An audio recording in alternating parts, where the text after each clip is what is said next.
What's going on, guys? I'm Zach. I'm Levi. This is a little podcast we like to call Blitz Gigs. Hope you guys enjoy. Welcome to episode 2. So, big week of games last week. A lot went down. A lot of new storylines to go through. So, where do you want to kick off? I mean, we could talk about the Cowboys if you want. It's a little embarrassing, but let's do it. Let's jump into it. Good game. I really thought that we had the Commanders 2-0. And I would have loved to have seen that, but Terry McLaurin had other plans. I do feel like the Commanders are not going to be a shoo-in for any kind of playoff win this year. I don't think Dan Quinn has it in him.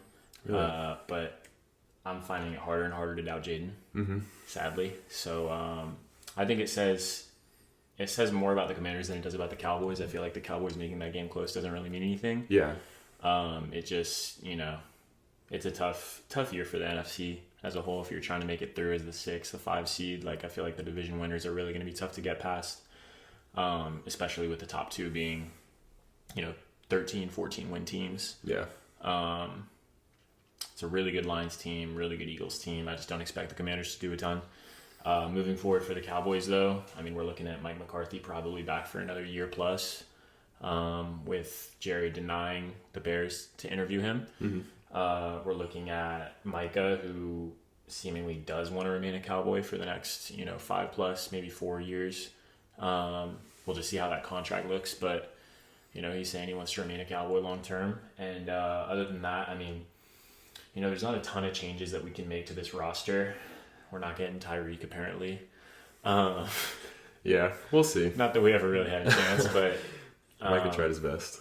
Yeah, it was fun while it lasted, fun to dream about. But looking forward to next year, maybe a coaching switch up somewhere. Just not as many changes as we would hope to see. Probably another, 10-7 year. Okay. 10-7 first round exit type beat, Average Cowboys season. Average Cowboys season. I don't have too many thoughts on that game, really. It was just kind of another game that happened.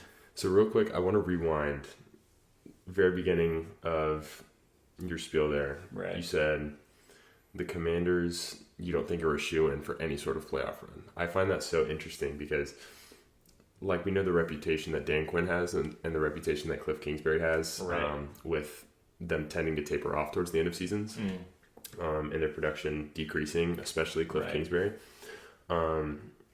You mentioned it's getting harder and harder to doubt Jaden Daniels because that guy's just the truth, I think looking at it, Tampa and the Rams specifically, as teams that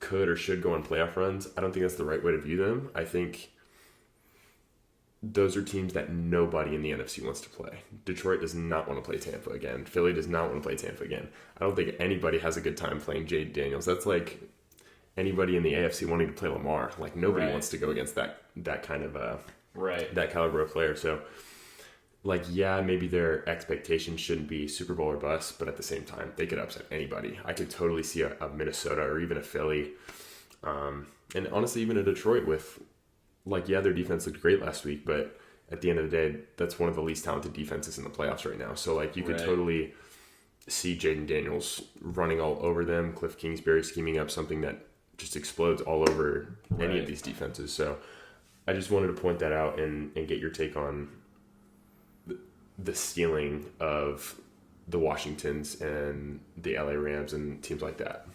Yeah, I saw something today. I don't know how the seeding exactly worked for that to happen, but it was something along the lines of another rematch between Mike Evans and Marshawn Lattimore. Yes.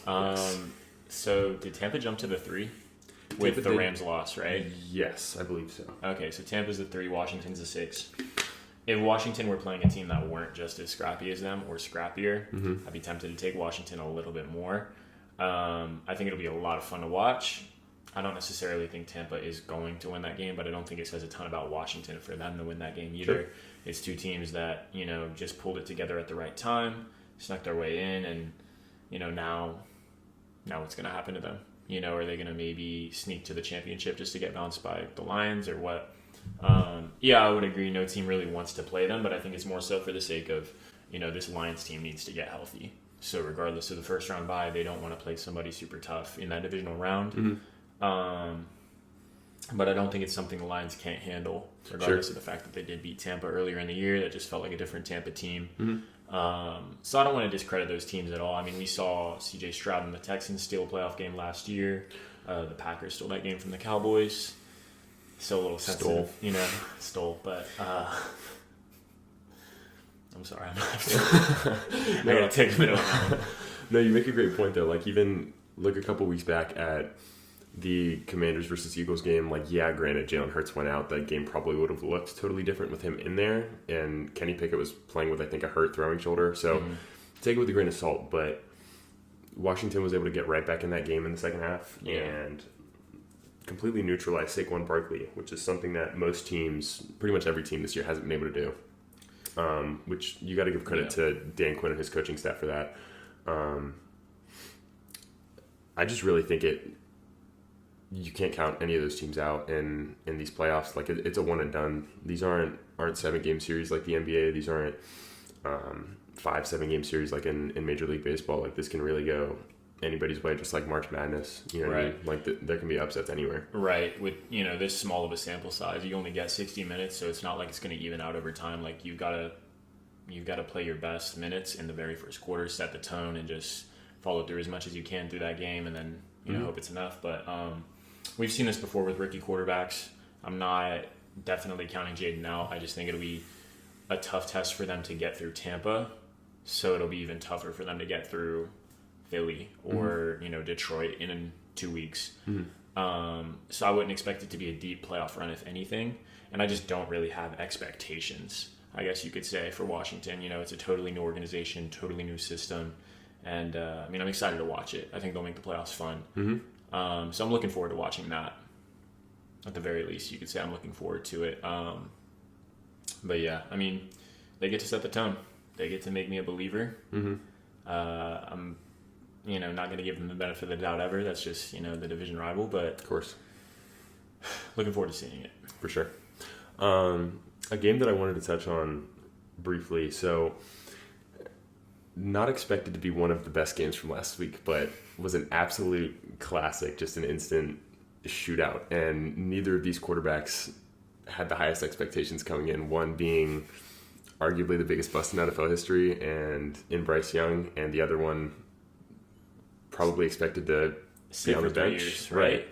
Exactly, at least until Kirk Cousins, just proved that he couldn't play anymore, which was a lot sooner than most of us thought. So Falcons-Panthers last week was fantastic. Game of the century. Right. Arguably. One of the best games of the last few weeks for sure. But I know you're a big Bryce Young guy, so... Huge Bryce Young guy. How do you feel about your boy? Man, we were looking at, the Garrett Wilson trade rumors this week, and I had the epiphany of just, man, Garrett Wilson to the Panthers. You missed on the Xavier Legette pick a little bit. That's fine. You got Chuba Hubbard. You got Jonathan Brooks, hopefully back from his second ACL in 1 year next year. You've got an okay defense. You've got J.C. Horn. There's some young talent there. There's a good head coach in Dave Canales. I think he is what makes Bryce Young work this year. And I don't necessarily think that Young is going to be the answer forever and ever. But when a quarterback can hit stride in their second year, it's much more believable than a quarterback hitting their stride first year. Sure. We see sophomore slumps all the time. We're seeing it happen to CJ now. Kind of happened to Dak back in 2017. Kind of happened to Tua. Of course, the injuries play into that. But, as you get film on these young guys, it's a little bit easier to pick up on what they're going to do and how they're going to adapt to the league. For sure. And guys fight through that, like Jordan Love. In his second year starting, he's becoming harder and harder for me to doubt, which really hurts. Yeah. But Josh Jacobs makes his job look a lot easier, to be fair. But a little bit. That's the point. But yeah, I think Bryce Young figuring it out at the right time for, maybe next year they just get him another piece and their offense starts to look pretty competent, pretty league worthy. It'll be fun to watch. I think he's got a career ahead of him. Michael Penix, on the other hand, there's a lot less to go off of. He's been starting for 3-4 weeks and hasn't had great numbers. But, did we really give him enough time to develop behind Kirk? No. I would really say no, and I would say that he's not coming into a great situation. He does have some offensive talent around him. Their defense is okay, not great this year, special, not what it was supposed to be, right? Bringing in those safeties and Matt Judon on the line. But there's enough help for him to, next year go 9-8. Minimum. I mean, you take a look at he was on the bench for so long this year, and like you mentioned, he's only been starting the last 3 or 4 weeks. Right. He hasn't been throwing the ball to Drake London and Kyle Pitts all year. He's been with the second stringers. He's been with the practice squad guys. He hasn't developed the chemistry with those guys. So I think 9-8 honestly should be the floor for this team next year. I think Michael Penix is going to have a breakout year. I think as long as they keep that young core around him, I think they'll be a huge boom team next year. So they'll be fun to watch for sure, along with Carolina. I can get behind that. Do you think it's enough to warrant drafting Kyle Pitts in fantasy next year? That's a great question. I almost fell for the Kyle Pitts trap this year, and just didn't end up falling to me. But I tend to lean yes, just because I'm a big potential guy. I was an Anthony Richardson guy. I'm a big huge Will Levis guy. Huge Will Levis guy, mistakenly, but a huge Jalen Milroe guy. So I'm all for guys that show flashes of, greatness, but maybe aren't the most consistent in the world, which Kyle Pitts definitely falls into that class. So I might waste a draft pick or two next year on Kyle Pitts in fantasy, but we'll see. Yeah. I mean, next year the NFC South will be really interesting to watch it shake out. Like, this Tampa team, it kind of seems like they're on the back end of their success, right? They can maybe squeeze out a couple more division titles, but you got to find out if Baker is the guy you want to sign for 5 years instead of 3. You got to find out, okay, is Chris Godwin worth bringing back? Probably not for the price that it would take, and his injury history. How close is Mike Evans to retirement? And there's some young talent here and there, like Bucky Irving has been incredible, one of the highest averages in the league. But you need a plan for the future for sure. New Orleans kind of seems like they're starting from the bottom now. Probably looking to get out of the Derek Carr deal in the next year or two. Traded away some of their veteran talent in Marshawn Lattimore.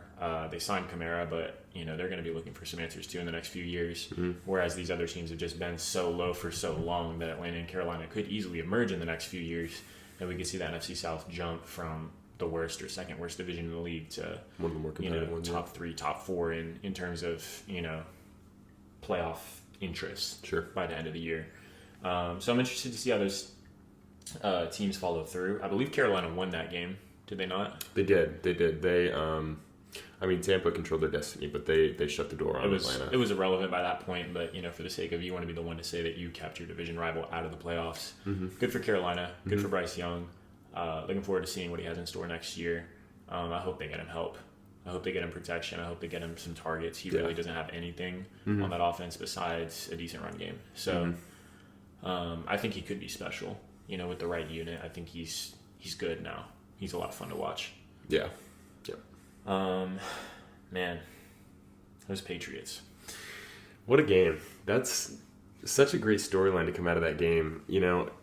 I don't think a lot of people probably didn't tune into the Mitch Trubisky versus Joe Milton Bowl, but the implications that game had was huge. I mean, talk about a team controlling their destiny. I mean, winning a game to get yourself out of the number 1 pick, that's about as, in the last week of the year, that's about as big of a blunder as you can have as a head coach. So, I mean, what do you think is the bigger story there? Gerard Mayo getting fired after just one lackluster year, or what do you want to touch on? I feel like, the misconception is that everybody in an organization wants a good draft pick. No, Joe Milton wants a job more than anything. Yeah. Whether it's in New England or elsewhere. So he's going to come out and he's going to say, I'm going to play the best football I've ever played in my life. Gerard Mayo wants a job. Sure. And, tanking should be kind of an understood thing of like, hey, this is for our future. But not all coaches are on board with that. Brian Flores got fired because he didn't want to tank. And so I don't necessarily think Gerard Mayo is the problem in New England. I think they just don't have enough talent to build around right now. They traded, Judon, who was like their their culture builder on defense before the year started. And then, you sat Drake May for the first 6-7 weeks. So for you to not really have a culture guy in Jacoby Brissett, not somebody that the whole team is going to vouch for, but not have this young, exciting player to take the charge. It's just, it was an interesting year for them, definitely still in the midst of a rebuild. And I don't think there's an end in the next year to it. I think next year you're still looking at the division being controlled by the Bills and the Dolphins putting up a fight for it for sure, and the Jets being the Jets, and the Patriots probably being the worst or second worst team in that division. So, I mean, good for Joe Milton. I feel bad for Gerard Mayo, but I can't necessarily say that he's not at fault. Yeah. I would tend to agree with you there. I think it's going to be interesting to see what they do with Joe Milton, because if you think back to the preseason, there was reports that wow, this dude's kind of shocking everybody. Nobody thought that Joe Milton could ball like that.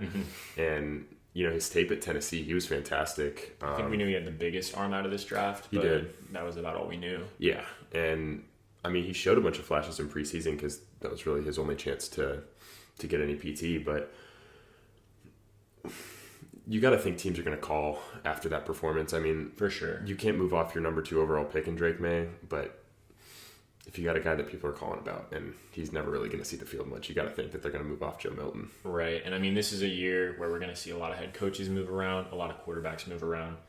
I would look to see a team maybe kind of pull a play out of the Pittsburgh Steelers playbook and bring in 2 guys, let's get Kirk because we want that veteran presence. We want the leadership, but let's get Joe Milton because we want somebody who we can look ahead to and say, this is going to be our guy 3-4 years from now. So I'd look forward to see where he does go to, not as a next year contender, but as maybe 3 years from now, they could really build something. They could really be special. And I would maybe look for a Seattle or a team that is looking to, change their landscape. Sure. And find an identity offensively in the next few years. They could be a destination for a Joe Milton for sure. I do really like Seattle for Joe Milton. I think that's a great fit for him. I mean, that's a very young roster. JSN exploded this year into a number 1 caliber guy. You have a proven guy like DK Metcalf. DK's still 26 years old. Yeah, I mean, he's going to be a freak athlete for a long time. Good run game. Zach Charbonnet and Kenneth Walker. Yep. Good defense. Very good. Led by Reek Woolen. Yeah, Reek Woolen and the Ravens secondary or defensive coordinator from last year. Yeah, definitely a young team. I think he is one of the youngest head coaches in the league. Do you think maybe a contender could trade for him? A team like maybe a San Francisco to light a little fire under Brock Purdy? Maybe we're not guaranteed that we're going to pay you. We're going to bring in this Joe Milton guy, and if you start to slip a little bit like this year and you don't look that good, we're going to throw him in there. And that's a really interesting point that, I don't think most people are willing to consider. I feel like, with Colin Cowherd and other guys like that, they're Brock Purdy guys. Yeah. I feel like Brock Purdy is just a very popular, you deserve $60 million because everybody makes $60 million now. At least one person, definitely one person out there is making $60 million. So yeah, it's not unreasonable to say that Brock will get paid, but at the same time, we're looking at Kirk probably getting moved on from 1 year after signing a major contract. We saw it with Russell Wilson in Denver, 2 years in, we're done. So I think owners are becoming less and less conscious of the salary cap and just saying, if we don't like you, we're going to move on. We're going to cut our losses and we're going to find a new guy. And so I could see it in a team, like San Francisco, who's not 100% sold, and I could also see it elsewhere. Somebody trying to do it the right way, like an LA Rams team who's Stafford's great. He's not got a lot left in him, maybe another 2 or 3 years, and we have so much youth on offense. Let's just get a young quarterback to pair with that. Yeah, you make the point about how owners are very quick to kind of pull the trigger on moving off guys and firing people. The Raiders currently have, if they sign a coach within the next couple of days, they're going to have four coaches on payroll. They're still paying Gruden. They're still paying McDaniels, still paying Antonio Pierce, and whoever the new guy's going to be. That's that's crazy. You know what I mean? Yeah. Paying 4 people to not play for you right now, to not Right. coach for you. So I think with that being said, like 10, 20 years ago, maybe the richest owner in football was a billionaire. Now everybody is. Yeah. So I think owners are more, you make the point that owners tend to pull the trigger quicker as far as moving off guys, firing coaches. And I think that may have to do with how rich guys are now. You know, For sure. They kind of want to see results. They don't like to trust the process, if you will, Right. and let things develop. They want to see wins, and they want to see action. So In a league where like restructures occur all the time, just to take that pressure off the salary cap, I think it's more about the money than the hypothetical limit to the money, which is the salary cap. And yeah, so I feel like it's just going to become more and more common for for less job security in the NFL. A lot of these deals now, like with Trent Williams, he wanted to restructure because he needed more guaranteed money in the event that he gets hurt. He is getting older, and they're like respect signings like that of, you've been the guy on that San Francisco line for years. We want you around. Dak's deal was more about the years for him than the money. I mean, taking $60 million, that money's no joke, but Right. the discrepancy between him and Dallas for a long time was just the amount of time they were willing to commit to. And so I don't think it's all the time. I don't think every player, coach's job in the NFL is on the line, but I think it's more and more common now than it ever was before. I agree. Is that all you want to touch on for that New England game? I mean, I feel like there's not much to say about the Bills. Yeah. No, I were don't locked think into there's that much to too. say. I mean, Josh Allen continued a streak of active QB with the most consecutive starts, but I mean, other than that, there's not really a storyline. Yeah, in that game. I think that was kind of ridiculous. Yeah, if to you get want in for a play. if you want to flame Cam Ward for starting the first half of that Miami game for the sake of setting the school record or whatever, then you have to flame Josh Allen for the same thing. I mean, like, Yeah, I mean, that's definitely a can of worms to get into there. You make a valid point. I think, honestly, more so in the case of Cam Ward, like Josh Allen is kind of like a Superman. Like, bro does not get hurt ever. Even if he was to play through that game, like, Right. he'd probably be fine for the playoffs. there's probably a lot less on the line for Josh Allen. Absolutely. And if he wants to just stand in the pocket and throw the ball away if he's about to get hit, he could do that. But he just likes to play with his body on the line. So it's like, man, if that's your style, that's your style. Don't let Sean McDermott take that away from you, And Allen's already made the big deal versus Cam Ward, who hasn't even gotten to that next level yet, which, I mean, we were both on Cam Ward's side, talking about that in last week's episode, as far as him looking out for his body and his future, his generational wealth, if you will. So, yeah, you make a great point there for sure. Lions Vikings. Yeah, that wasn't pretty. That did not go the way we thought it was going to go at all. Not at all. I believe, if I remember correctly, I thought that game was probably going to get up in the 40s and it was going to be a shootout, and boy, was it not. It was in a 40 almost, the Lions did what the Lions do. They just, put on an offensive masterclass, and then on defense, I mean, most of what they've done all year has been pretty locked down, but we thought that these injuries were going to give them a tough time, and they just really didn't against that Minnesota team. Granted, it is Sam Darnold, but man, Sam Darnold's been really good all year. He's been fantastic, yeah. Do we want to discredit that Minnesota team just so we can discredit the Lions? No, not at all. Like, we thought Minnesota was legit. I think they are legit to an extent, and this Lions team just proved that they're maybe the best in the NFC. Yeah, this game really proves why Aaron Glenn is such a hot coaching prospect this offseason. I mean, that was just a masterclass on the defensive side of the ball. Like, Sam Darnold has been great all year, and even in his bad games, or even in the games last year for Minnesota with Josh Dobbs or other no-name quarterbacks, if you will, Justin Jefferson is still getting his, Jordan Addison is still getting his.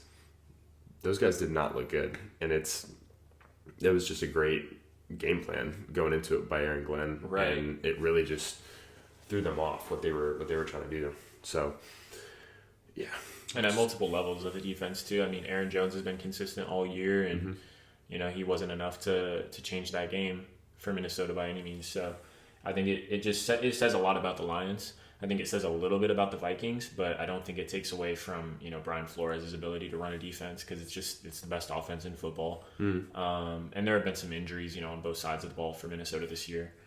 I think O'Connell is still an incredible coach. For sure. An incredible coach, probably coach of the year.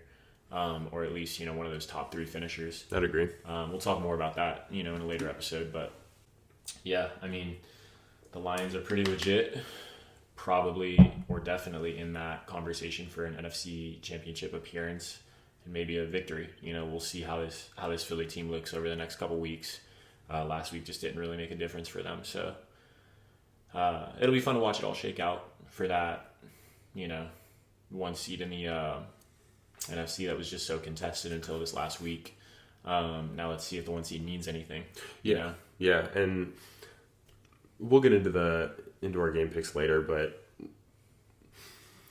yeah, we were both wrong. But at the end of the day, I think a month ago, 2 months ago, however far back you want to look into it, most people recognize Detroit's the best team in the NFC, and I think they really put their stamp on that this past week. So yeah, it'll be interesting. I can agree with that. Dolphins Jets. Tons of feelings about this game, I'm sure. Yeah. I mean, we can get into the coaching disaster. We can get into Snoop Huntley throwing 2 picks. We can get into, the biggest storyline out of that game, Tyreek checking himself out and saying he's out, bruh. Where would you like to begin, Levi? Because I can go here. Jets. I mean, my 8th and 9th overall pick in fantasy. So my first 2 rounds. Okay. Breece Hall, Garrett Wilson. Very, very questionable, very contested picks by you specifically, but they were also the entire group chat. Breece Hall was a bad pick. He was. Garrett Wilson wrote it out on my team. Not the greatest first round pick. Not the greatest first round pick either. We made it. We got our chip, but had very little to do with those 2 players. Sure. For Aaron Rodgers to have maybe played his last game of football and beat a division rival, I'd love to see that. I'm an Aaron Rodgers guy now that he's not in Green Bay whooping the Cowboys in the playoffs every year. Yeah. But I can't say I love to see that happen to the Dolphins. It wasn't a terrible game. I didn't get to watch the tape too much, but the Dolphins have still had the ability to get some facets of the game working, even in bad losses. Devon Achane being one of them. Like, say what you will about Mike McDaniel calling screens every other play, like, their outside runs just tend to work. It's just speed kills, and that's what we've seen with Devon Achane for this last year or 2. But yeah, I feel like Tyreek is going to be the biggest point of conversation.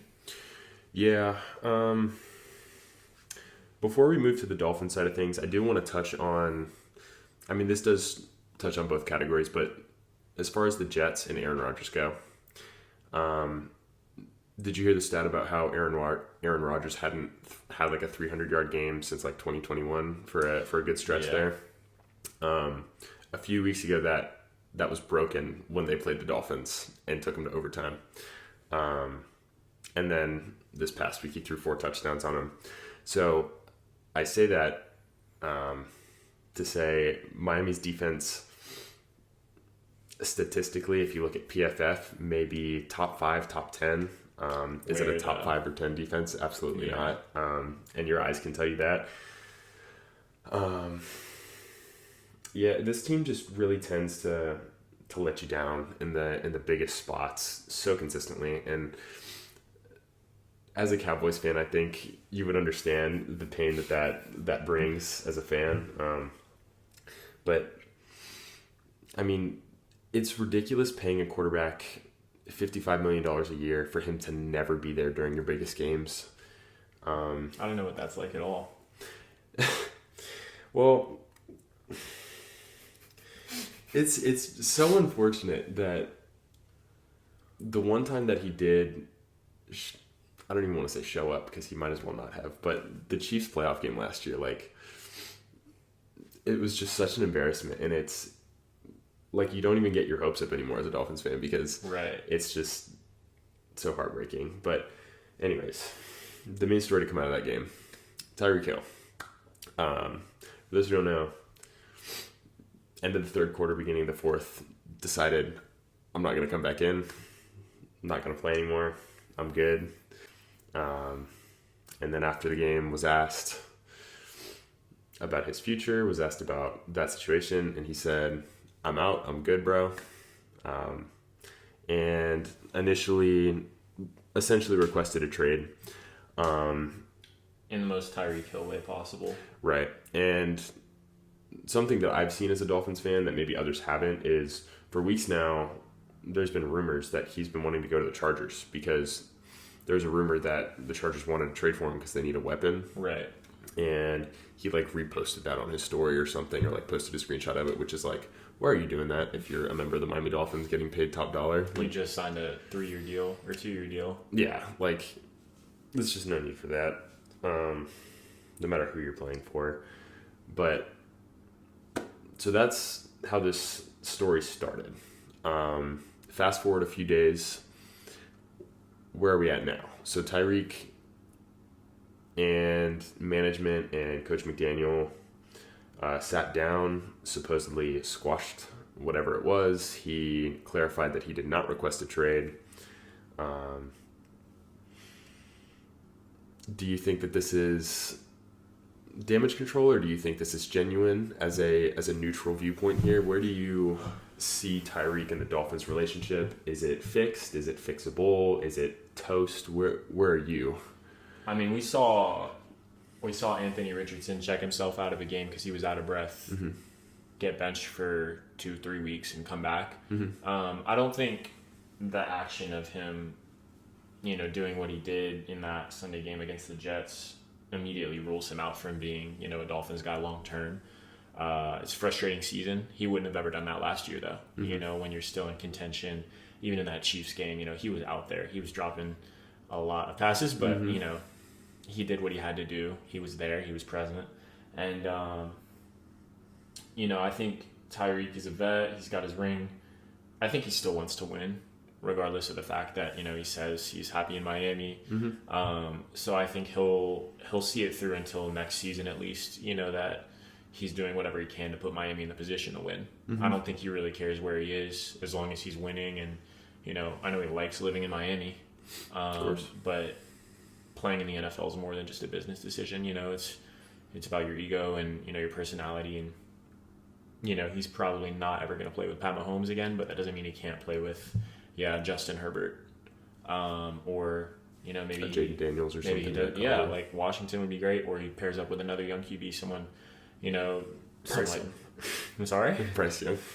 a little Bryce Young action. Love to see that, but not really. I'd love to see Bryce get that kind of help. That'd be great For to sure. avoid.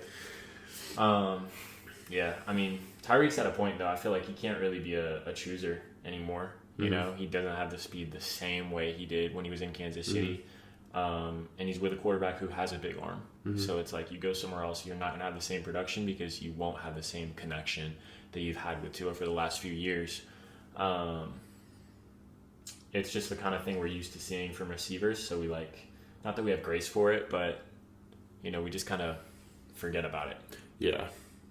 When the Tyreek trade initially happened, I will say I never envisioned, oh my gosh, this guy's going to be with us until retirement. A Dolphins guy. No, Right. I never envisioned that he would be a Fin for life. I always imagined that this would be a rental. I think it'd be a few years of very fun to watch football, and it has been. It's been some of the best sports that I've watched in my lifetime. Seeing how electric the offense has been under McDaniel and Tyreek Hill. I will say as an aging wide receiver, with more and more receivers being great coming into the league, with where the relationship's at now, what I would like to see, I wouldn't mind a trade. I wouldn't mind moving off him, bolstering the trenches like we talked about last episode, because the offensive and defensive line desperately need help. Right. Which Chris Greer finally acknowledged at a press conference earlier this week, which is great to see. But moving off him, trying to get the team younger, because it is an aging roster, unfortunately, is something that I would like to see. Jalen Waddle, when he's been the wide receiver one throughout his college and NFL career, has been fantastic. He's been super productive and hasn't been injury prone. Mm-hmm. And when he's been the wide receiver two in college to Devontae Smith, or since Tyreek's gotten there, other than the 1 year, he's been injury prone and has not been productive. So it would be interesting to see that. Something that I also have been calling all year long that I just want to mention, just want to take my quick victory lap on, that Tyreek, there's been something wrong with him all year, and not just mentally, like physically there's been an injury that he's been dealing with, because there's no reason why a top dog should not be getting as many targets. And it came out today with his agent, Drew Rosenhaus, that he's been dealing with a broken wrist or broken hand since preseason. So apparently it was aggravated in the incident with the police in week 1. Right. So just wanted to take a quick victory lap there, that I knew that there was something wrong with Tyreek Hill all year. But anyway. You sound like a Bills fan right now. Did you see that thing about, like, Josh Allen has had a broken left hand all year? Mm-hmm. It's like, what's he doing with his left hand anyway? Yeah, right. Stiff arming linebackers. No, but anyway, long story short, Tyreek has been great as a Miami Dolphin.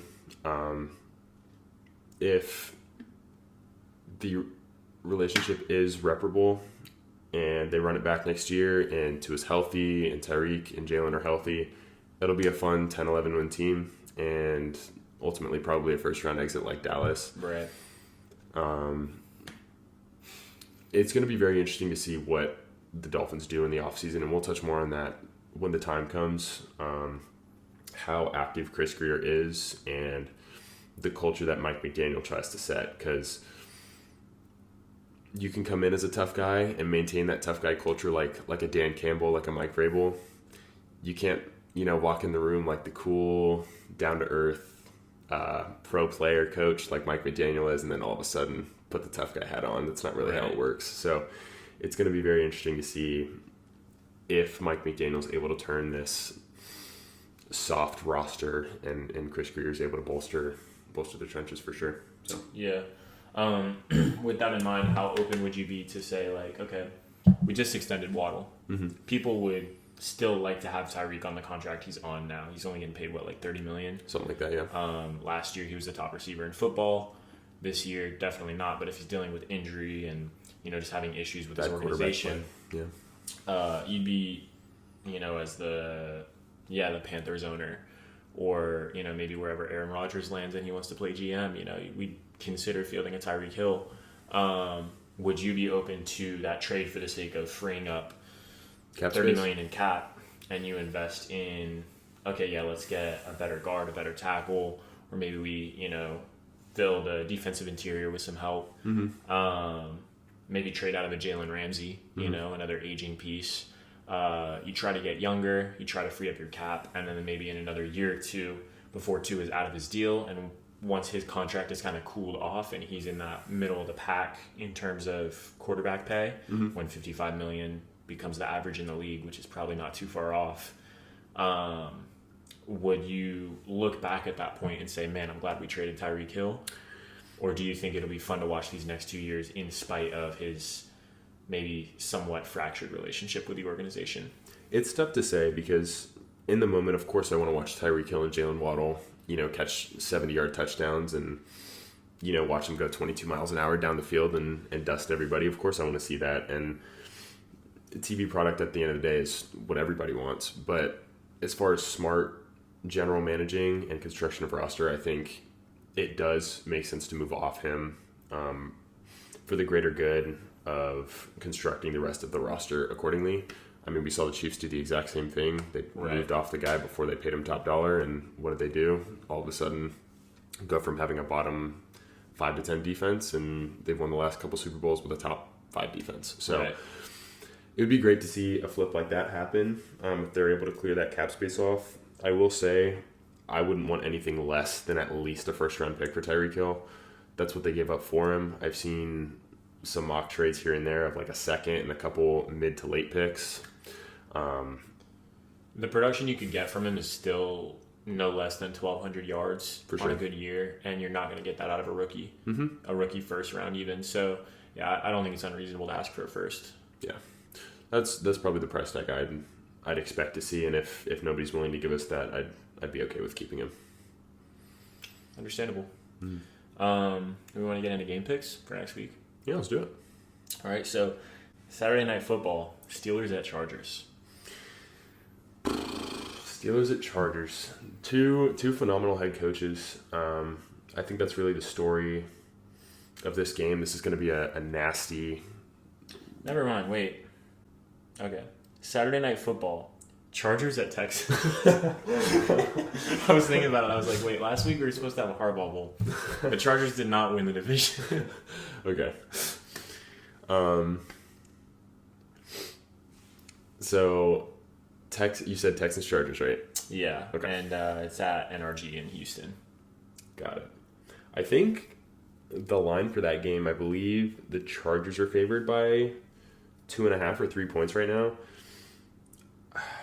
I think the Texans are severely undervalued, but to keep it short and sweet, their O-line can't hold up, even if they did have healthy weapons, which at this point in the season they don't. I think their season's unfortunately going to wrap up in round one, despite CJ, who I think is a top 5 to 7 quarterback. I don't think he can carry him past Jim Harbaugh. I think that's what just about what we said last week, regardless of who the opponent was. I think the Chargers did jump that slot with the Steelers loss, but right. Yeah, I would agree. I mean, this Chargers team has been pretty consistent all year. They haven't been the best. They haven't been the worst. They've been Jim Harbaugh, in his first year in the program, just kind of turning it around. We know what Justin Herbert's capable of. We haven't seen it in the playoffs, but he hasn't really been in the playoffs. So this is a good opportunity for, some narratives to get squashed there in LA. This Texans defense is just not enough. Definitely good, under D'Amico Ryans. They're capable of producing some results, but this Chargers offense is not the kind of offense that you can just shut down because it's not just flashy receivers here and there. There's not really good receiver play right now. It's just a competent quarterback with a good run game and good protection at this point, with Joe All and the rest of the guys. So I'd be interested to see, I'd be shocked, I guess is the word, to see this game go above a 24-13 mark. Yeah. I really do think the Chargers are just going to control the clock, and that's about all there is to it. Yeah, I think honestly it might even be uglier than that. I think Jim Harbaugh's going to try and put the training wheels back on Justin Herbert a little bit, whether that's rightfully so or not, that's up for debate, but I think they're going to try and run the ball 25, 30 times with their lead back and limit possessions for Houston, keep the game probably in the teens because neither offense is, right, exploding off the paper or anything. So, and when you're so sure Herbert's the guy, and this is his first opportunity in the playoffs, you're still technically in a rebuild year, but you want to give him his best shot in the divisional round, not in the wild card round. Let's protect him. Let's not make him have to be Superman. We'll play it very safe. If it's not enough, we'll change the game plan in the second half, but it's going to be enough, I think. We're in agreement on that. For sure. Also, Saturday Night Football, we have Steelers at Ravens. Anything can happen in the AFC North. We see upsets all the time like that. The Browns upsetting the Steelers in that snow game, but I mean, it is Lamar's year, I think. Yeah, I think I was on the fence about it last week when we made our picks, but I think my mind has changed quite a bit, at least with the contenders in the AFC go, which we'll get to in a little bit, but it's got to be Lamar. He had a press conference earlier this week where he says he gets a little excited in these playoff games and he tends to tense up a little bit, which, in other words, he gets tight, he gets nervous, he tends to play a little bit worse. He tends to choke a little bit, like we see superstars do. The James Hardens of the world, the Joel Embiids, the Aaron Judges. It just happens. Playoff lights are brighter. For sure. It tends to bring out the worst in some athletes. So right. Do I think that that's enough to ultimately slow down Derrick Henry and Lamar Jackson? No. I still think they run away with this one. In the wild card week, we've seen him win. We saw him win in the divisional last year. And additionally, Derrick Henry's there. It's not like Lamar's the only superstar throwing to a bunch of mid-tier receivers. Not really any help other than a decent O-line and Right. Mark Andrews. He has help this year, more help than he's ever had. I think the pressure is a little bit further off him than it ever was in years prior. Right. The pressure's on the offense for sure with that defense, losing some talent last year, but I don't think it'll be enough to, to take Lamar and the Ravens out of that. Right. Sunday, we have Broncos at Bills. Broncos at Bills. I think we forecasted this match last week with the Broncos, winning that game against the Chiefs. And we just said the Bills were going to win just because, it's the Bills. Yeah, I don't think there's any reason to be super long-winded about this one. This is probably going to be the biggest margin of victory out of any of the games this weekend. I think the Bills control it and get out early, and Bo Nix just crumbles under pressure. Sean McDermott versus rookie quarterbacks he looks like a great coach, and Sean Payton did an amazing job this year. We mentioned Kevin O'Connell earlier about being up there in Coach of the Year. Sean Payton's definitely in that discussion as well. They just don't stand a chance against Josh Allen. I could agree with that, and I don't think it needs to be much more complicated than that. But what I will say as well is that regardless of how easy this game is for Buffalo, I think they're going to keep starters in for a lot of the game. I think they do want to make a statement and say, we are the most legit we've ever been come January. We are the most legit in the AFC. I don't necessarily think that's 100% truthful, but I think they do want to show that they can beat Denver by a wider margin than Kansas City did when their starters were in, Right. I think they want to put the league on alert more so than they already have. And so I would expect this to be not quite a shootout. I'd say it's a blowout. I would agree. We also have Packers at Eagles rematch from week 1. We were talking about this one a little bit before we started the podcast, and we both had the Eagles winning that. Is there more to be said now that Jordan Love has really cleaned up his interception problem? Jalen Hurts has done the same thing. They haven't found a way to incorporate Devontae Smith and AJ Brown the way we think they need to this year. But the Packers still don't have an established receiver one. They just kind of spread the wealth a little bit. Sure. Eagles have the better run game still. Josh Jacobs has been a huge help for Green Bay, but Saquon has been, a MVP runner-up type year. And the Eagles defense really stepped up more than we thought they would. So did the Packers defense, but mostly in the secondary. They're not as well-rounded as the Eagles are. Is there a scenario where you think the Packers win that one? I think they definitely could. They have a puncher's chance here. Initially, maybe Sunday night going into Monday, it looked like maybe neither of the starting quarterbacks could play because of Jordan Love's injury this past week and Jalen Hurts still not having cleared concussion protocol at the time. It could have been one of the uglier wildcard games that we've seen in recent history, but with both guys expected to play, I think Jalen Hurts being at better strength than Jordan Love is right now, and the Philly roster just being too loaded. Yeah. I find it hard to find a scenario where Green Bay pulls it out. Coming into this year, Philly had lower expectations than Green Bay did, other than the fact that they had Saquon. They finished last year just so ugly. Green Bay finished last year really strong. So in that week 1 Philly victory, I think we just kind of saw, it was a reminder that Philly is still a very, very capable team when their guys are healthy. And this Green Bay team, they're still maybe a year or two away from that serious title shot. Yeah, their receiving core is so young, and with Christian Watson going out with that torn ACL, and he's probably going to miss a big chunk of next year, if not all of it. Right.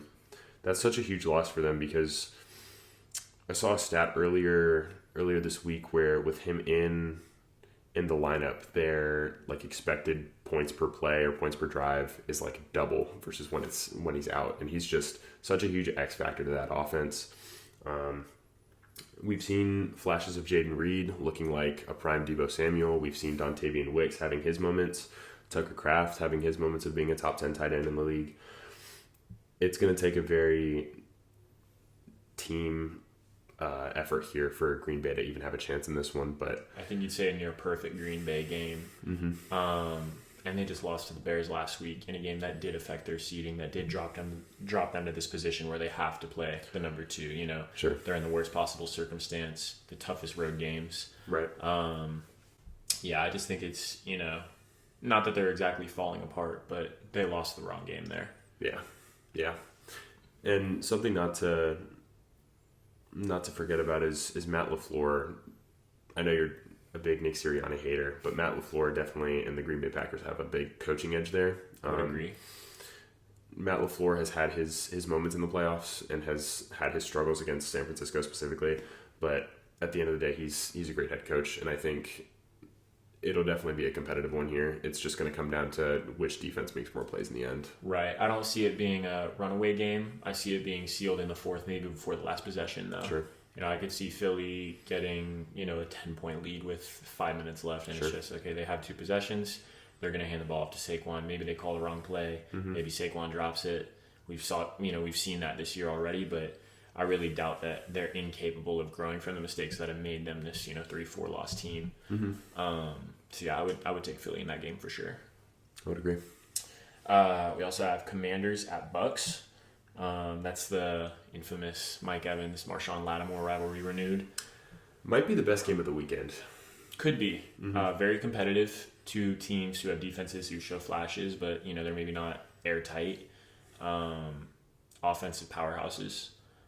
Cliff Kingsbury has done wonders for this Commanders offense with Jaden Daniels, and Tampa. I mean, Baker's thrown for more touchdowns than anybody since he got his deal. So, yeah, I mean, I would expect from Baker 4 touchdowns, 2 picks. I expect from Jaden Daniels probably 4 all-purpose touchdowns. I think it'll really come down to not the team's ability to run the ball necessarily, because I mean, I would lean towards Tampa running away with it in that case, and just icing the clock. I think these are 2 quarterbacks who just like to be playmakers.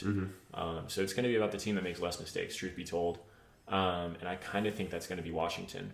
I feel like Jaden Daniels is more secure with the ball in his hands than Baker Mayfield is. I think we've seen that over Baker's entire career, and in this small sample size with Jaden, he just, he hasn't been a turnover machine like you'd expect to see from a high production quarterback. Right.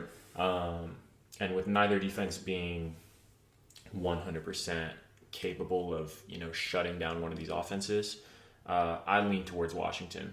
Okay. It's a little bit bold. I know earlier in the program I was saying, Washington is going to have a tough time in this week 1 matchup. How are they going to carry it through into a playoff run? But, this might be that one game that they do steal. They set the league on alert that, they're capable of shaking things up a little bit. For sure. I think Baker and Jaden, you could make the argument that they're playing with the most house money right now. Like, these guys are on fire. Jaden Daniels came into the year on fire and had a brief period where he cooled off with that rib injury. But I think nobody wants to play Washington, like we discussed before. Nobody wants to play Tampa. I've seen a lot of people lean Tampa here. I think that's probably where the public is leaning towards who's going to win this game. But I'd have to agree with you. I know it's probably hard for you to say that as a Dallas fan. For sure. Along with the Philly pick, but I'm a believer in Jaden Daniels. I know rookie quarterbacks tend to have a hard time in the playoffs, and Bo Nix I expect to, but I think Jaden Daniels is just different, man. Like, this guy has that Lamar Jackson it factor that when you see it, you know what I mean? Sure. I think he's already a top 8 quarterback, and I think next year he's with a better roster, with more experience, I think he's just going to continue to excel. Yeah, like if we saw Washington go out and get one of these weapon receivers like a Garrett Wilson to pair alongside Terry McLaurin, who's not old by any means, he's just now getting his fix with a proper quarterback, but if they get the right piece around him, he doesn't exactly need protection. Like Lamar, the Ravens O-line has never been a top 5 O-line. When Lamar's been there, right, he just has the ability to evade the pressure better than any other quarterback, and I think that's why a Washington could afford to go out and get more pieces on offense and just, make an absolutely killer offense, and maybe a defense too. We'll see. So there's both both sides here are defensive coaches. Do you see this being more of an ugly game, like how we were talking about the Chargers game earlier? Is this going to be in the teens or low 20s? Do you think this is going to be a shootout because of how great the quarterback play is? How do you see this game playing out? In my head, I see a shootout. And I can't exactly say why it is, other than the fact that, these quarterbacks have been some of the most productive quarterbacks in the league this year. Mm-hmm. Todd Bowles has been very capable of running a top 10 defense almost every year of his career. Mm-hmm. But this is, a weaker roster than he's had in years prior. Sure. I believe Shaq Barrett came out of retirement in the last week or two. I didn't see anything about it on Instagram, but it mentioned it in the game. He was supposed to be a Dolphin, and somehow he's not, even though he signed a contract with them. How does that work? Another fumbling of Chris Greer, but whatever. He probably just never sold the house in Tampa and made the trip to Miami. But all that to say, this Tampa team, they don't have all their ducks in a row. Mm-hmm. Washington doesn't have all their ducks in a row, but, they're very cheap except for their very, very expensive guys who are, absolutely lighting the league up. And Jaden's on a rookie deal. I think they have maybe more of a, future mindset of, where they're looking to get. Like, they have a few years to figure this out, whereas Tampa, it's kind of a, make or break deal in this next year or two, I would say. But that said, Washington could say, let's go prove that we're all worth contracts this year. Sure. I don't think this team wants to just be okay with losing because they have a bright future. Mm-hmm. I think they do want to go out there and shock the world, and I would expect an offensive matchup for sure. And not to linger on this game too much, but I just want to... I'm a big Baker guy, and I'm generally a fan of Tampa. Is a second-round exit kind of the ceiling of this Tampa team? Versus, you look at Washington, have we seen their ceiling? Like, would you be shocked if they ended up in the conference championship? I mean... Would it be crazy? With their path, I don't anticipate... we just don't expect the Packers to win. So Washington's going to be playing the top matchup, which would be Detroit. The Lions next week. Mm-hmm. I don't see them beating Detroit, but if they come out and just shock Tampa, this is a Tampa team that did beat Detroit earlier in the year. I think they're capable of winning some of these really tough matchups and maybe making that conference championship. I just wouldn't expect them to go any further than that. Okay. And I don't necessarily expect them to make it that far. It's just, it's not impossible in my mind. Whereas with Tampa, I would say, they're the 3 seed, so they're going to have some easier matchups, but they win this one, they're going to be playing... Who will they be playing? Maybe the Rams. Mm-hmm. Maybe the Vikings. Like, those on the run are going to be tough matchups for Tampa. And they're not necessarily teams that Tampa is not better than, but it's just tough matchups. Right. It's really good offenses against a really good offense. But I would lean towards that Rams offense over the Tampa offense. I would take Minnesota's well-roundedness, over Tampa's well-roundedness. And I would say that, even if Tampa wins this one, they're probably not going much further than that. Okay. And then we look at Monday. Vikings at Rams. So I believe this game actually just got moved to Arizona with everything that's going on in California right now. Okay.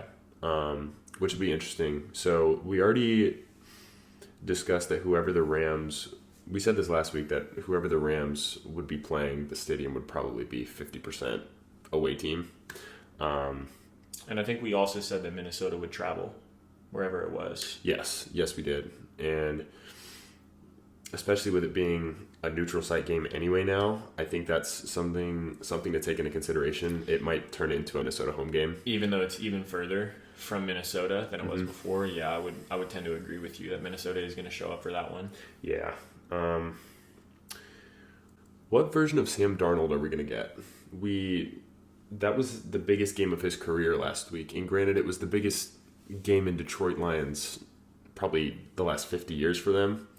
To secure that 1 seed. So that being said, picking against them probably wasn't the smartest move for us last week, but what did we find the recipe to stop this electric Vikings offense? Was that a fluke game?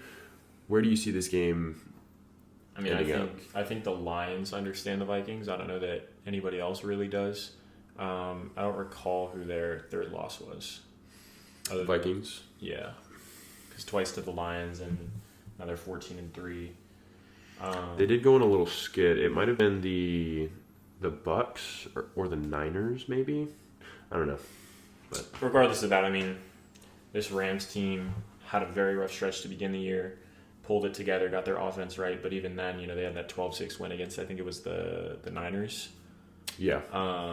They haven't looked perfect, even when they're winning. Mm-hmm. The Vikings, usually when they win, they look pretty perfect. Mm-hmm. When they lose, they look like the worst team in the league, but, Sam Darnold, I think, is going to show up to some degree. Maybe it's just 2 touchdowns, 200 yards. Not to discredit that, but he's never really been in these playoff games before. Mm-hmm. This is his first playoff game. This is his first playoff game, and in his first year back as a starter in the NFL. Whereas this Rams team, it's been the same unit the last few years. Even last year, when everything looked to have fallen apart, if they were to find their way in the playoffs, I really thought that they would have been tough. They would have been one of those teams that nobody wants to play. Mm-hmm. I don't think you want to play McVay, Stafford, Puka, Cooper Kupp, Kyron Williams. Mm-hmm.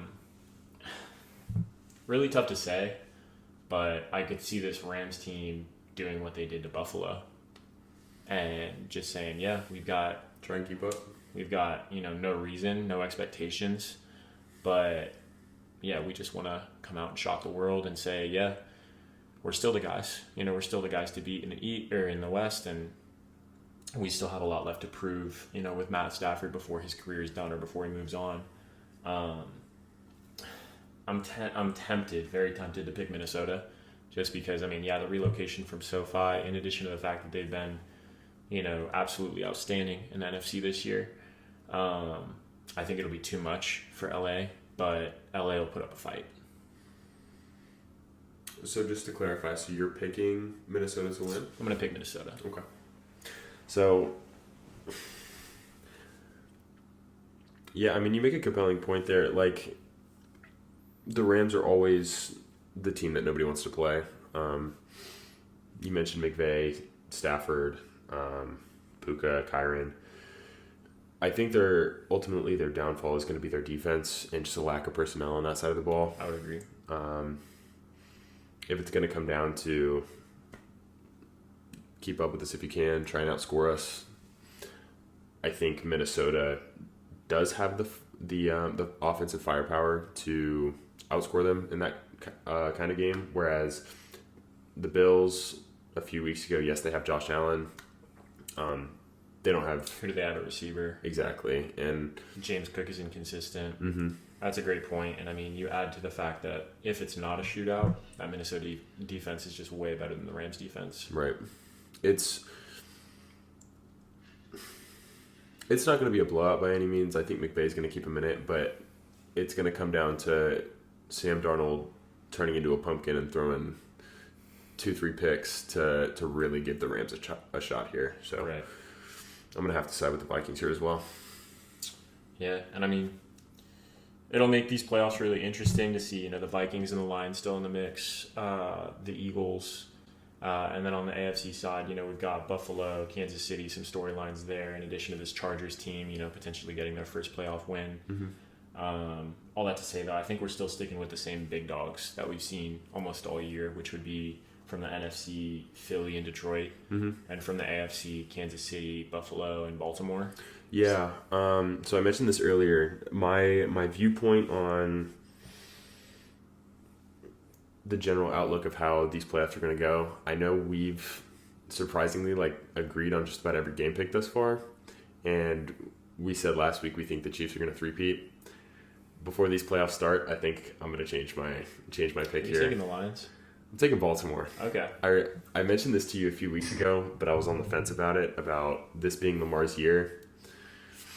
I really think it's going to be the Ravens' year. They just have too good of a roster. I think their downfall last year to the Chiefs was that they didn't run the ball enough, and you have Derrick Henry back there, not Gus Edwards or Justice Hill. They're going to run the ball. And Lamar having his best rushing year in a few years. Best passing year, too. He's right. One of the top 3 or 4 passers in the league this year. 4 picks on the year, and 3 of them were drops. Mm-hmm. Yeah, it doesn't get better than that. Yeah, and with with Burrow and the Bengals missing the playoffs, I think the MVP will ultimately come down to Allen and Lamar, which Lamar deserves to win. I think so. If not for voter fatigue, it should be Lamar. Right. Is that how it will play out? Doubt it, but I think the Ravens are going to take it all. I think they're going all the way here. Okay. Well, we'll have to watch it shake out. We'll have to record a few more podcasts, and we'll break it all down. For sure. But that's all the matchups from last week that we felt were worthy to talk about. That's all the matchups for this coming week, this Wildcard Weekend. One final quick question. Gotcha. If you're Mike Tomlin, who do you start at quarterback this week? Okay, let me just see as a reminder. They're playing Baltimore. Mm-hmm. Baltimore, more of a pass defense at this point, would you say? I would probably say so, and I believe Russell Wilson has played in both of their matchups. And I think they've lost both of their matchups. I think Pittsburgh took the first one. You can probably pull it up real quick, but I know the most recent one, it was a relatively close game, and Pittsburgh got out early until Russell Wilson threw that pick six late in the second half, and that's what sealed it. Right. The Ravens beat the Steelers most recently, 34-17. The Steelers beat them earlier in November, 18-16. Thought so. Okay. So close game. Man, it's fun to see that division matchup in the playoffs. Mm-hmm. I think if it is more of a passing defense in Baltimore this year, I mean, I think they lost talent at each level of the defense in the offseason, but I would lean Justin Fields just for the sake of he's younger. We want to see what he can do in the future. We're not expecting to make a playoff run anyway, but Russ is not nearly as mobile as he used to be. Sure. Fields is closer to that younger Russ equivalent that could, break down the defense on multiple levels. Yeah. So I would tend to say Justin Fields, but I am a Fields guy. I have that little bit of a bias. Yeah. Russell's been good, but Fields went 4-2 and Russ went 7-7 or something. Something like that. So yeah.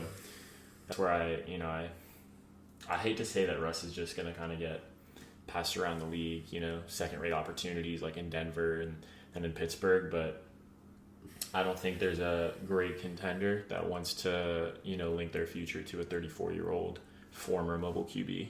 Yeah. I feel like Fields has more to play for as well. Mm-hmm.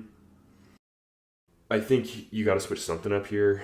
I know it's unprecedented, but I mean, you see the move that Jim Harbaugh made with going to Colin Kaepernick over 10 years ago. I mean, it's crazy things to do, but with Russell Wilson just fizzling out, I think they need a spark there. So Fields is more dynamic, and you don't know what to expect from him as much, but we've seen Russ as a starter his entire career. Mm-hmm. This seems like a slightly new Justin Fields if you want to open up the run game with Najee Harris and have a better chance at keeping the ball out of Lamar's hands. I think you also want a mobile QB for sure who's capable of giving you those read option type plays, and that's just Justin Fields.